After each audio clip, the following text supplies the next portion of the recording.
উচ্চ মূল্যস্ফীতি বিবেচনায় নিয়ে আগামী অর্থবছরের বাজেটে করমুক্ত আয়সীমা বাড়িয়ে ৪ লাখ টাকা করার সুপারিশ করেছে Centre for Policy Dialogue CPD. একই সঙ্গে ভূ রাজনৈতিক কারণে দেশের অর্থনীতি অনিশ্চয়তার মুখে পড়তে পারে বলেও শঙ্কা প্রকাশ করেছে সংস্থাটি। সকালে আগামী ২০২৫-২০২৬ অর্থবছরের বাজেট প্রস্তাব নিয়ে এক অনুষ্ঠানে সব কথা বলেন সংস্থাটির অর্থনীতিবিদরা। চলতি অর্থবছরের বাজেটে করমুক্ত আয়সীমা নির্ধারিত আছে ৩.৫ লাখ টাকা। বর্তমানে জিনিসপত্রের বাড়তি দাম মানুষের জীবনযাত্রার খরচ আরও বাড়িয়ে দিয়েছে। শহরের চেয়ে গ্রামেই বেশি বেড়েছে খাদ্য মূল্যস্ফীতিও। সাধারণ মানুষ বাধ্য হচ্ছে সঞ্চয় ভেঙে খেতে।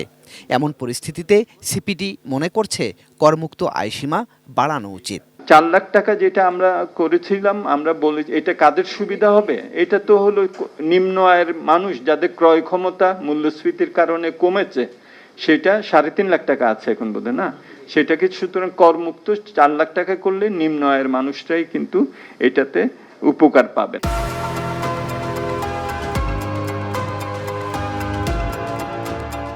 বাংলাদেশ ব্যাংক আগামী জুন শেষে মূল্যস্ফীতির হার ৭ থেকে ৮% নামিয়ে আনার যে পরিকল্পনার কথা বলছে, সেটি অর্জন করা অসম্ভব হবে বলেও মনে করছে সংস্থাটি। সেই সাথে সিপিডি পরামর্শ দিয়েছে ভ্যাটের হার পুনর্নির্ধারণ নিয়েও।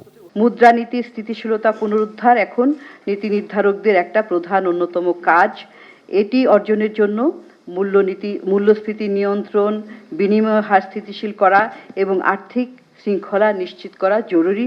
চীনের সাথে যুক্তরাষ্ট্রের বৈরী সম্পর্ক এই অঞ্চলের অর্থনীতির উপর প্রভাব ফেলবে বলেও মনে করছে সিপিডি। এই ধরনের ট্যারিফ ওয়ার যেটা উনি শুরু করেছেন, তার ফলে একটা বৈশ্বিক এক ধরনের যে প্রবৃদ্ধি, তার উপরে নেতিবাচক প্রভাব পড়বে এবং মার্কিন যুক্তরাষ্ট্রেরও প্রবৃদ্ধির উপরে নেতিবাচক প্রভাব পড়বে। গোলাম কাদের, এটিএন নিউজ, ঢাকা।